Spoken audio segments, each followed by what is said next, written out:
Welcome or welcome back. As promised, I said that I'm going to show you some of the homemaking skills that I've learned in the last few years. And as a matter of interest, this week marked 20 years of being married. So I've been a housewife for about 13, 14 of those years. And I'd be lying if I say or if I said that I learned this in the last 20 years. But in the last few years, I've learned a few homemaking skills, and I thought today I'd share some of that with you. Before I start, I must say that I have a son with very serious gut issues. It's something that he developed about 5-6 years ago. And since then, we've been trying to find natural ways to alleviate the pain and the burden that he's carrying. And because of that, I've started to delve into some prebiotics, and the best source of that is fermented foods. If you didn't know, probiotics, and I've got my tablet in front of me just so that I can see the notes that I've got here to share with you. Probiotics is normally given to you when you go to the doctor and you have to use antibiotics and things like that, just to help your gut a bit because it is damaging to the gut. And as some background, I'm going to tell you what probiotics, prebiotics, and postbiotics is. Probiotics is actually organisms that goes into the stomach. It's live bacteria or yeast with health benefits.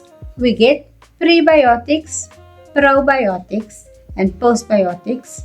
And how do we get them?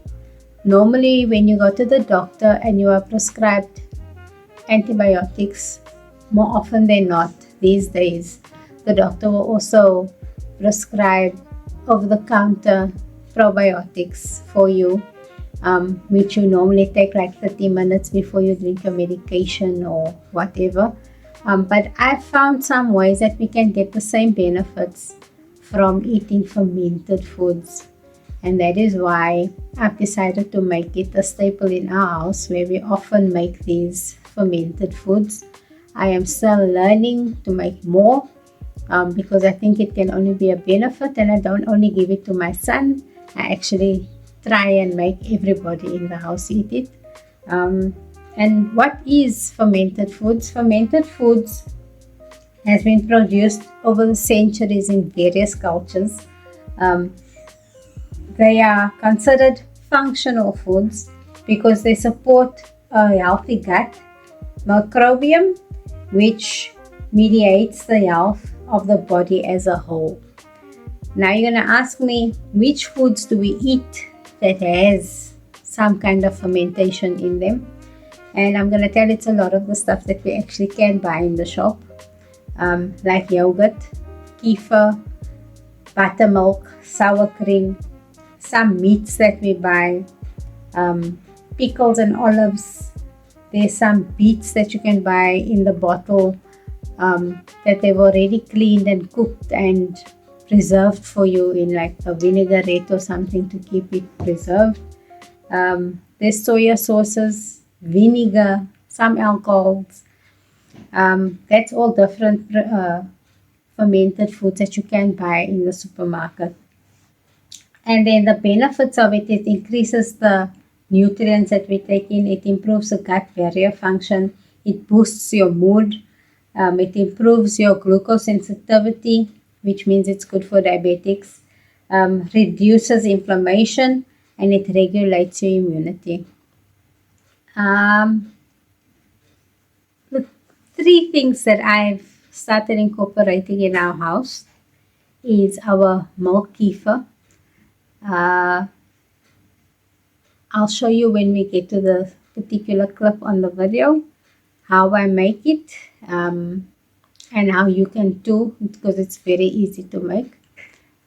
Then there is sour porridge, as they say in Afrikaans, suurpap. Some people call it ting. It's something that I grew up eating, especially when we go to funerals. You'd find that there's always a pot with a sour pop standing on the table, and usually the men would eat it with a nice stew or some sort of a meat gravy, but I've never liked mine like that. I have always liked mine just with sugar in the morning as breakfast. You know, Murphy, it was quiet the whole time, and now there's a banging in my house. So, yeah. Anyway, sour porridge is something that my brother and I would eat with sugar in the morning. Normally, one of my grandmothers would have made it, and we'd get some to take home. Another thing that we also like is macho. I'm most probably pronouncing it wrong because I am Afrikaans and English speaking. But yes, macho is also like a porridge that they make. It's made very thin, um, and you can drink it. Many times when someone is very sick and they cannot eat proper food, they would give that person macho, and they would be able to drink their porridge and give them some sustenance or food for the day. And then the third thing that I recently learned to make was something that I never thought I'd ever make myself, and that is yogurt. It's very simple to make, and you can make various variations of it. You can make yours flavored. You can also eat it in various ways. In our house, we actually make it plain, and sorry, it's actually something that we really enjoy eating, plain yogurt. Okay, so before we start my first recipe, I thought I'd give you the benefits of fermented food. Okay, so the first thing I made is sour porridge. In my house, I call it stinky pap because it has a stinky smell, but it is delicious. What you do is you put some mini meal in warm water. This time I just left it on the stove for 2 days and it's fermented. And 2 days later, you'll see it sort of rises in the container. I have dished out some for the morning and I'm busy making porridge for my boys now. And then you put more dry mealie meal in the container and you add warm water. So I've put in cold water under and I'm putting half kettle water, and then we just add it to the container. I don't want to put too much because like I said, it rises and it seems to have risen a lot.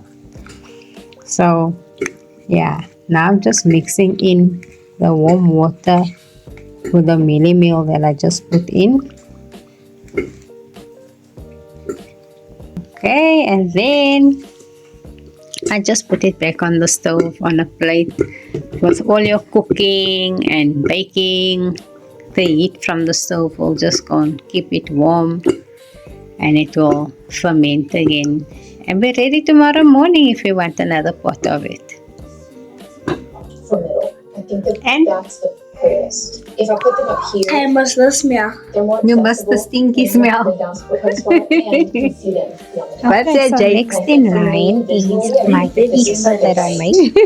When I initially found out about kefir, It's been a while, buy ne? grains from a place like the Skim and actually make them yourselves. But I was so lucky to find out recently that Woolworths sells this product, which is kefir that they've already made, and you can just go and buy the bottle. And what I do is I use my tomato sauce bottles that we have used, and it's empty, so I wash out my bottles, and once the bottles is washed, I then take some of that kefir that Woolworths makes and I put some of it in the bottom of my bottle, let's say about a quarter of a cup, and then I top it up with milk, basically the same milk that you saw me using earlier on for the yogurt. I top up my bottle with milk. I leave it in my kitchen windowsill because I get a lot of sunlight there. And in a day or two, it ferments, becomes thick, almost like nkomasi. And once it is thickened and fermented, we then have a little bit every morning. My boys like it in smoothies, but they also have no problem having it just as it is.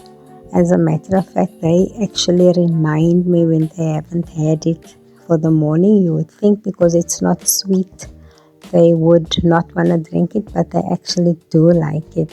So yeah, try it and see if your little ones like it. I know that in the past, some creches used to give it to the little ones every morning.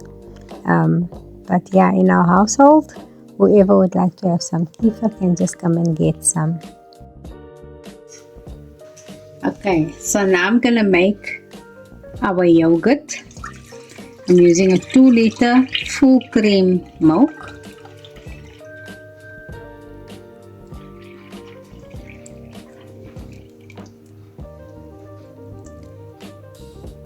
Okay, it's just a normal 2 liter milk that I buy in the shop. I'm gonna leave it on until just before it starts boiling. So when you start seeing the small little bubbles starting to form on the sides, that's when I'm gonna switch the plate off. Okay, so it's starting to form bubbles. Now we take it off, and what I do is I take some of this hot milk and I put it in a bowl so that it can cool off a little bit. Okay, so I've taken out the bowl now, and we're gonna put some of this hot milk in a bowl to cool off just slightly.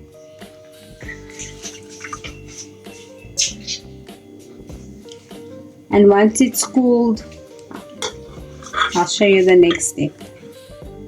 Okay, so all I done was I bought a yogurt, double cream plain yogurt. You see how small it is. This is the 150 gram one. I bought that just at Checkers.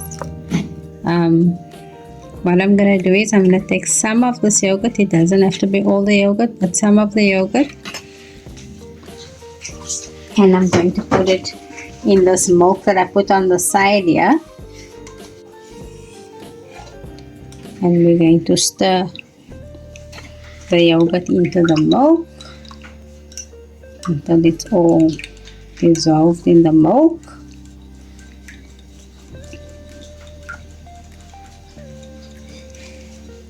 I'm just feeding my milk over here.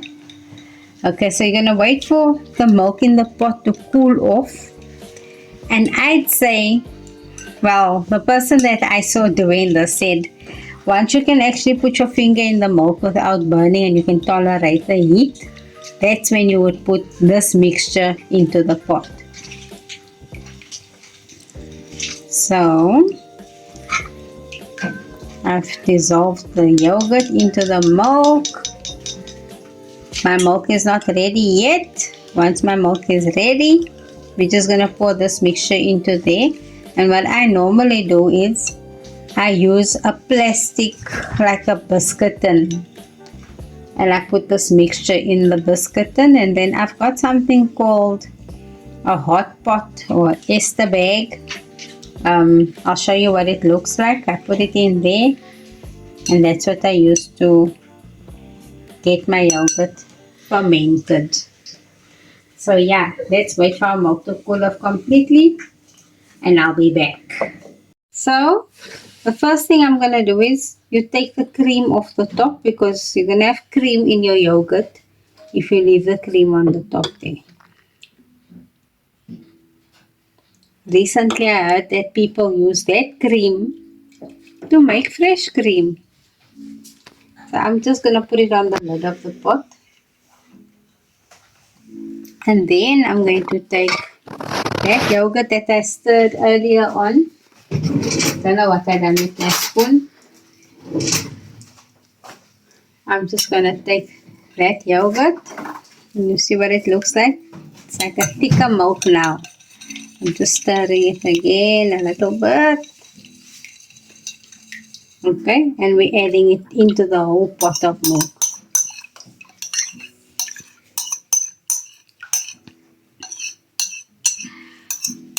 You see how little yogurt I put in?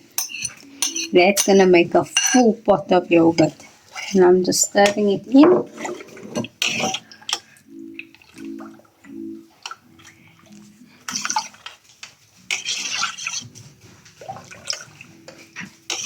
Okay. Okay, so I just use a biscuit tin.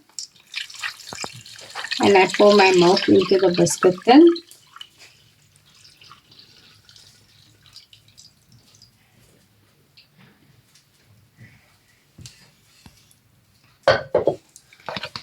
Closing it.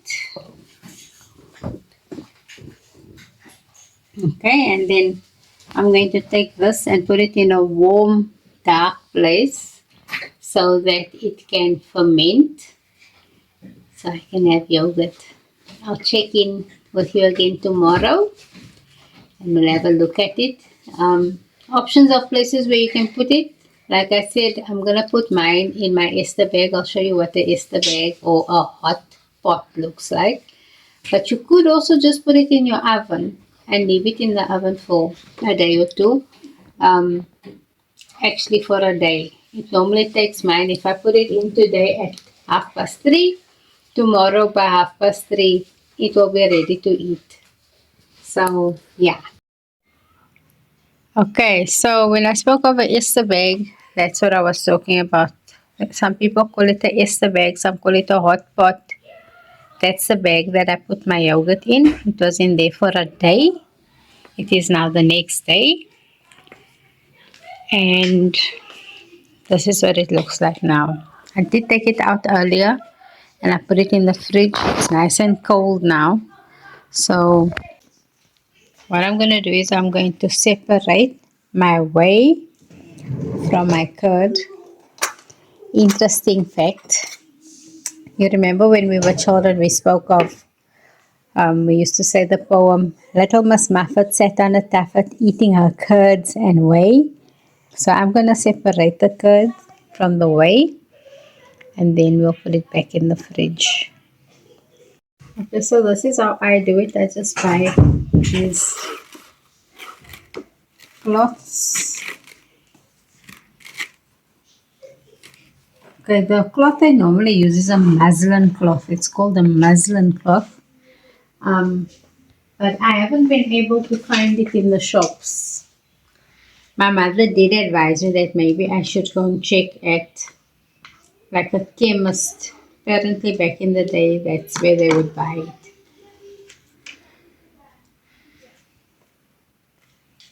That's my yogurt.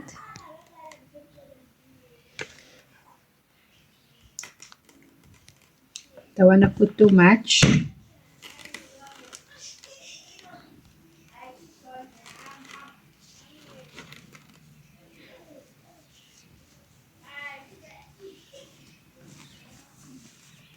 And you see the liquid that's draining there, that's what we want to separate so that your yogurt is more thicker consistency.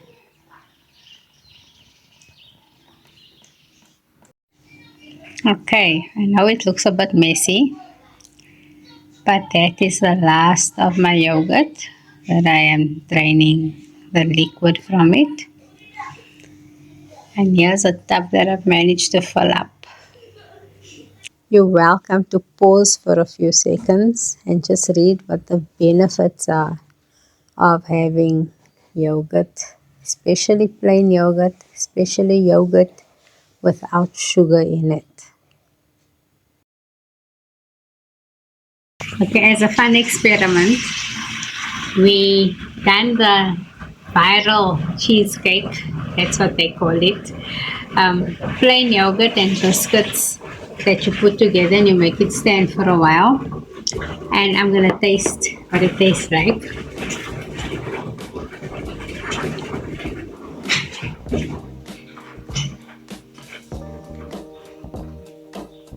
The sweetness of the biscuit is almost completely gone, and the sourness of the yogurt does sort of make it taste like cheesecake. So yeah, I've got another person in my house that loves tasting funny combinations, and she's behind the camera and she's tasted it. And what do you think, Esther? It's nice. Nice. Something we'll do again. Yeah. Definitely. Okay. Hey, don't believe my face. My face says it's very sour and not nice. It was actually very nice. So much so that we made it again a few more times and added some variations to it, like chocolate peanut butter and Oreo biscuits and tennis biscuits and a few other things. So I've actually got a tub sitting in my fridge for when the munchies eats me before I go to bed. And yeah, that's all I have for today. I hope you enjoyed the video. Please come back for the next one. Don't forget to like and subscribe, and also tap on the bell so you can be notified every time a new video goes live. God bless. Bye.